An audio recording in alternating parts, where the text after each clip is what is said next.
One of the four royal personages ought, however, to have excited a very deep interest. The sight of the king recalled no recollections. The two old warriors, leaders of a legion that had shone with so little luster, represented nothing but an illustrious name and a cruel loss. The daughter of Louis XVI and Marie Antoinette, on the contrary, delivered up in her tender years to all the violence of revolutionary tyranny, deprived of her parents who died on the scaffold, abandoned in the dungeon of an old tower, was now passing slowly before that same Palais de Justice, out of which her mother had gone in a cart to the scaffold. In passing that same palace she was about to inhabit, what cruel recollections, what feelings of compassion and love might naturally have been excited. And still, the marks of joy, the enthusiasm were lavished alone on the old monarch. Was it that policy got the better of the more refined feelings of humanity?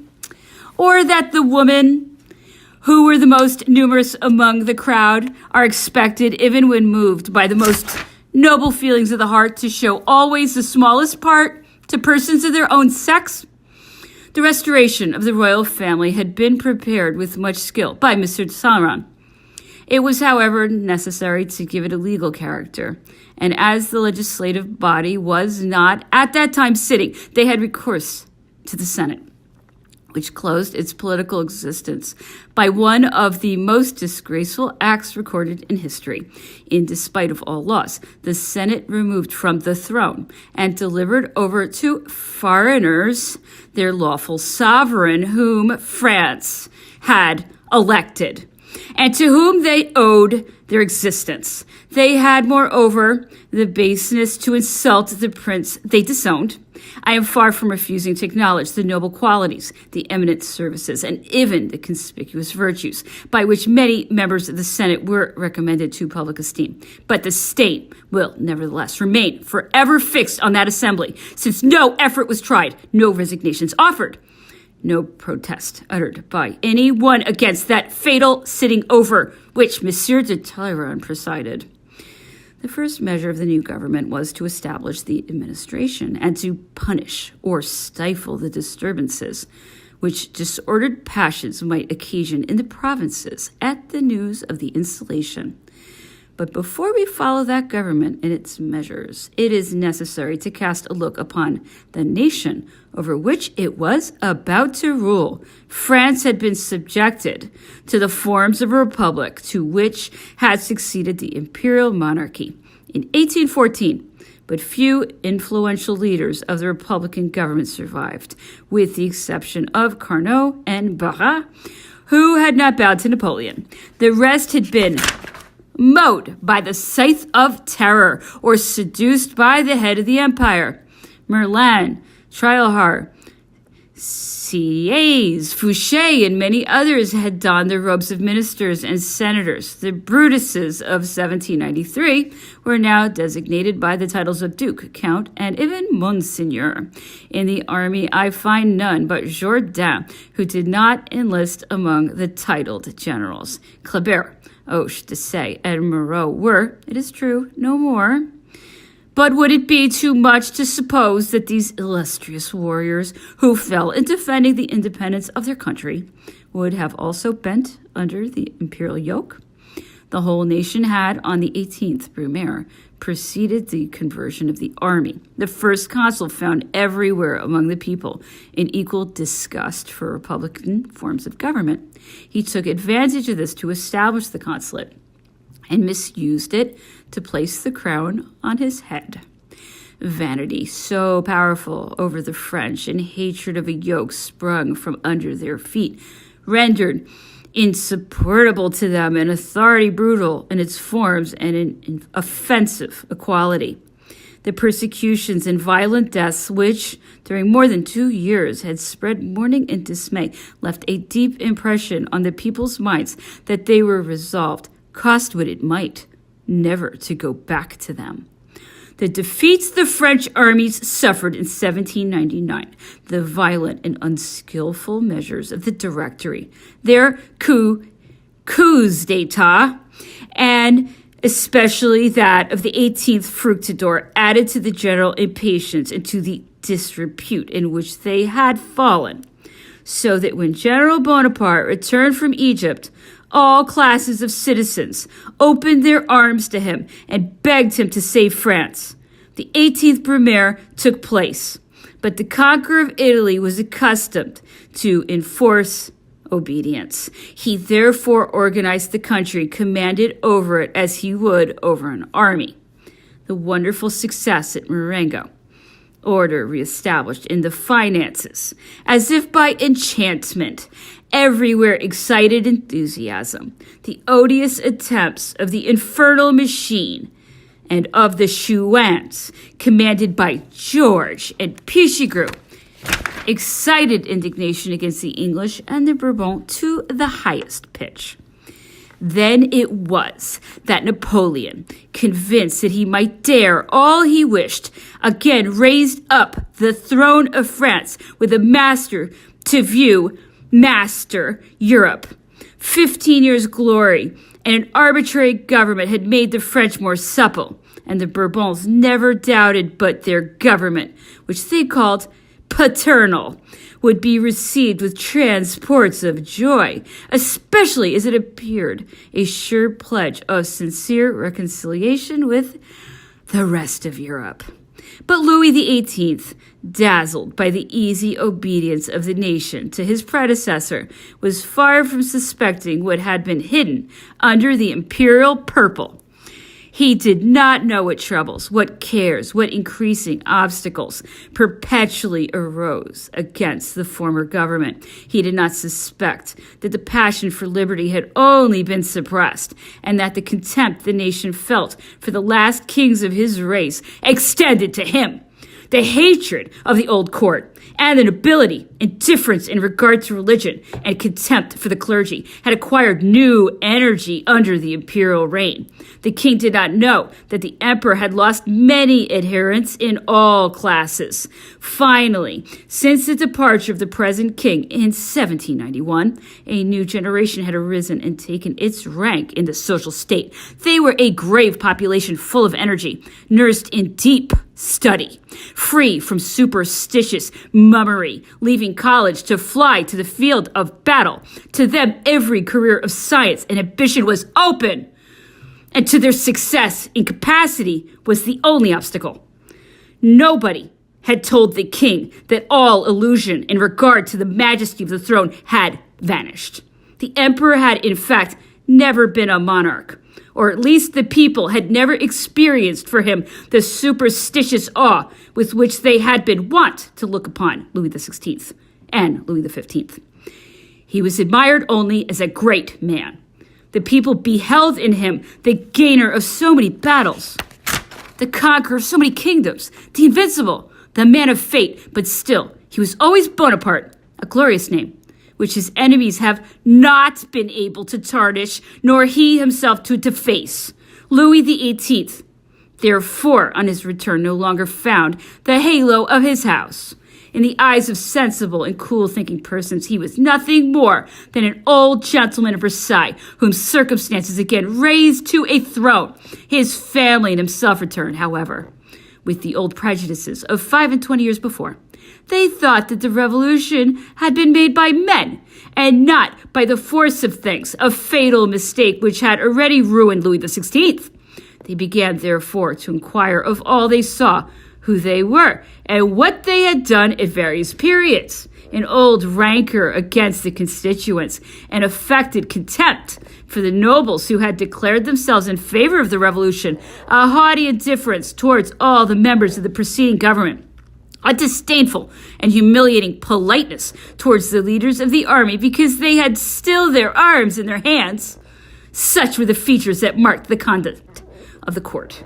The future sovereigns, in the midst of the intoxication of their triumph, were, however, wise enough not to misuse it, and far from treating France with the violence of a conqueror who thinks he may dare whatever he wishes, they seconded the Patriot Party in their efforts to prevent France, in her misfortune, from being deprived of the laws by which she had been governed for the last 30 years. The pledges required by a civilized age were therefore laid down in a charter granted by the king under the wretched title of Ordinance of Reformation. The forms of the administration were preserved, and the agents of the public authority provisionally maintained in their posts. Extraordinary commissions were sent in all the departments to enlighten and calm the public mind. These commissaries, chosen for the most part among the disinterested and among the enemies of the emperor, obtained but little success. Private interest, however, weariness, and necessity produced a surer effect. The people showed themselves everywhere distrustful, but I have no doubt that if government had advanced with firmness and good faith in the principles laid down by the charter, it would soon have gained, if not affection, at least confidence and oblivion of the principles with which it was surrounded. But the intoxication of a triumph so easily obtained turned the heads of the royalists. The bragging of the emigrants knew no bounds. When they saw the Bourbons seated on the throne, they imagined themselves masters of their sovereign and all France. They asked, or rather demanded, employments, favors, and money. All was lavished on them. Most of them were old officers who, at the time of their emigration, enjoyed but an inferior rank in the army. 25 years' service was reckoned for them. Senior lieutenants became colonels, and colonels, majors, or lieutenant generals. The pretensions of these old men to glory, their warlike disposition, now so out of season, cast on them a ridicule that was eagerly seized by the numerous idle young officers whom peace had brought together in the metropolis, and they became the subjects of biting pleasantry and bitter irony. Songs and caricatures were directed against these people and contributed to bring them into disrepute. An unimportant circumstance gave government an idea of the exasperation that began to spread among the people. An actress of the Théâtre Français died about that time in the Chaussée d'Antin. Her funeral was accompanied by most of the theatrical characters in the metropolis. As she had enjoyed a good deal of celebrity, the procession was soon augmented by a number of those persons who had applauded her talent. When they arrived in front of the church of Saint-Roch, they found the doors shut by order of the vicar, according to the ancient custom in which France actors were considered as excommunicated. The friends of the deceased were unable to soften the obstinacy of the old priest. The mob, full of indignation, broke open the doors of the church, lighted the wax tapers, and began to sing the prayers consecrated to the dead. At last, one of the king's chaplains came, as it was said, to fill the sacerdotal functions, and the ceremony concluded peaceably. For this unforeseen disturbance, public authority was unprepared, and if the king had followed his first impulse, which was to repel the people by his guards, a riot would in all probability have ensued, the consequences of which would have been incalculable. This state of the public mind in regard to government, this propensity towards resistance, spread rapidly from Paris to the departments. The awkward position of the imperial magistrates and other persons who had been kept in office and who were all of a sudden obliged to preach other duties, other affections, and contrary opinions cast on them a sort of obloquy, and the necessity of making the Bourbons forget their former devotion to the enemy communicated to the exercise of their authority a sort of violence that wounded and irritated everyone. The purchasers of national property, who were extremely numerous, 10 millions of persons being supposed to be interested in those sales, were soon tormented by the former proprietors who, far from accepting the offers that had been made to them through fear, rejected all manner of arrangement. They declared openly that their lands would be restored to them by the king's authority, and that they ought to resume the possession of their property by the same title by which he had recovered his crown, that the loss of the subjects and the monarch having been the same, the restitution ought to be made at the same time. Finally, that the charter, which was only a temporary convention, a plain ordinance of reformation, was to be modified on that point, even if it were not abolished altogether. The king had returned with a very small number of nobles who remained faithful to his person, but all the emigrants who had come back in 1801 at the time of the amnesty granted by the first consul hastened to invade the Tuileries, and added to the joy they felt at the return of the Bourbons, complaints on their former sufferings during their emigration. They appeared every day by swarms at the chapel of the Tuileries, most of them dressed in plain clothes, ornamented with shoulder knots, and having by their sides the swords of their deceased regiments. The accounts of their ancient prowess at Coblentz and in the Legion of Condé appeared pitiful to those who had beaten them with so much facility. They seemed as if they had returned but the day before, and their boastings, supported by the favors of the court, have given great offense to the warriors who had recently fallen with so much glory. Finally, after a space of 20 years, the whole troop of Coblentz and the banks of the Rhine insolently triumphed in 1814, as if they had succeeded 20 years sooner. The army was still a greater cause of uneasiness. Though exhausted and mutilated by the last campaign, still a feeling for glory and the name of the emperor remained alive in the hearts of the troops. The marshals and many of the guards had yielded to necessity, but the greatest part of the officers remained faithful to these noble sentiments. Discipline and the military virtues were nevertheless preserved and shone with a new luster.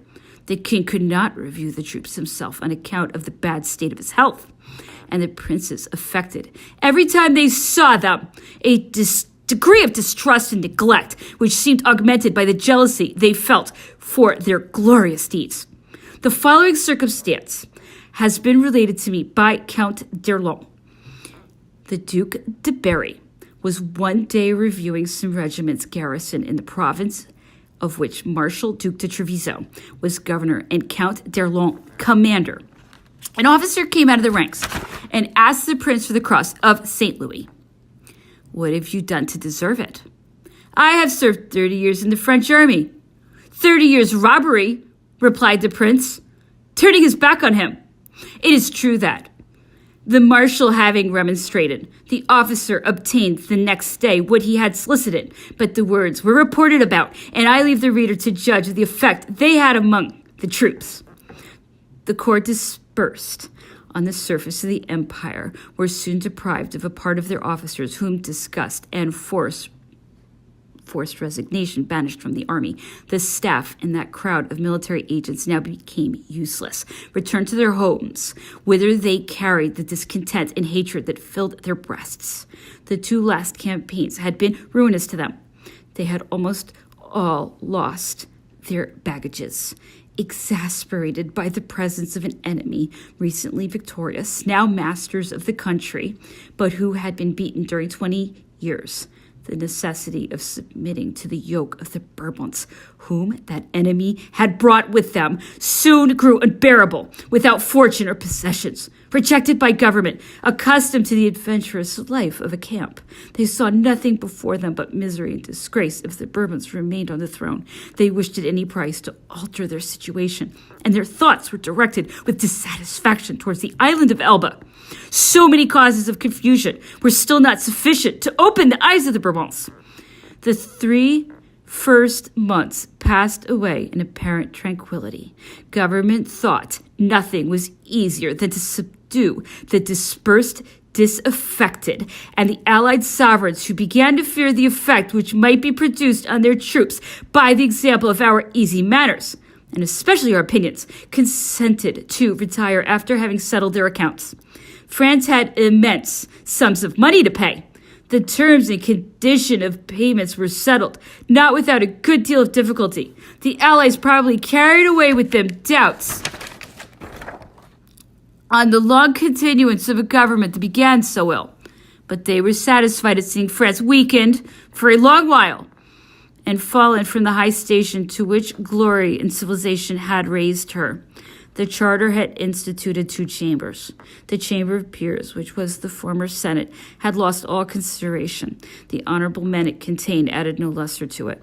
They had, besides, all risen by the Revolution. The king introduced into it all the old peers of the monarchy, and some of these who had of late served with distinction. The newcomers gave to that body and received at the same time from it habits and a love for subservience. And if the nation took but little interest in the elevation of men who numbered in their rank the Count de Bourmont and the mayor of Bordeaux, the king might at least be assured that this assembly would for a long time still maintain the traditional obedience of the imperial senate. Things were, however, not quite the same in regard to the members of the legislative body. They had been chosen at a time when war had become for France an insufferable burthen. Several of them had energetically opposed the demands of government in 1813, but the number of royalists was not yet very considerable, and if they had consented to abandon the imperial government, it was not with the view to submit to arbitrary law under the authority of a king. Government found, therefore, if not obstacles, at least serious warnings. When the councillors of the crown submitted to the chamber projects, which but ill agreed with the principles of the fundamental law, that wounded the feelings and prejudices of the true friends of liberty. One of them, Count Ferrand, disgusted the assembly when he came in the king's name and established distinctions in the conduct of the French at the different periods of the Revolution, distributing praises to some and reproaches to others. His comparison of the straight line and the curved line applied even to those who had rallied round government, spread alarm and indignation in everyone's mind, and the emperor perfectly well appreciated how serious that imprudence was when he said, "I came with Monsieur Ferrand's speech in my hand, convinced that the whole nation would rally around me."